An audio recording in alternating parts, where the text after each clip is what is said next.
игры «Дети Азии» это просто чудо. Во-первых, то, что мы должны сделать чудо для наших детей, для юношей, это вы сделали. Я был на открытии тот день, я видел, что это действительно чудо.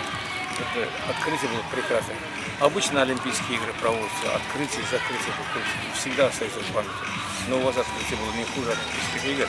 Я считаю, что это чудо, что столько детей одновременно собрались на эти игры, вот на этом стадионе прошагали.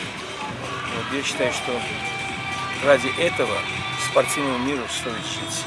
Вот ради счастья этих пацанов, детей, девочек, мальчиков, чтобы они были здоровыми, красивыми, счастливыми, и они будут такими. Вот когда они будут такими, как я сейчас назвал, 3 параметра, тогда страна будет красивой, страна будет сильной. Потому что у нее дети здоровые, умные.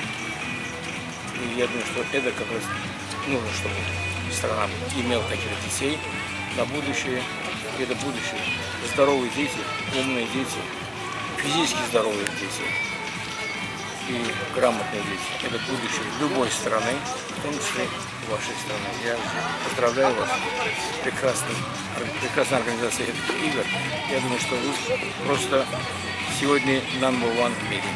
Но то, что теперь решение приняли такие азиатские олимпийские комитет о том, чтобы провести игры через 4 года здесь и в других азиатских странах участвовать в этих играх, это очень, я вам скажу, что очень хорошее решение, очень красивое решение.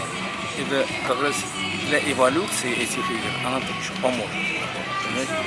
Что уже проведение этих игр не только участвует в играх, а в проведении уже участвуют все азиатские страны.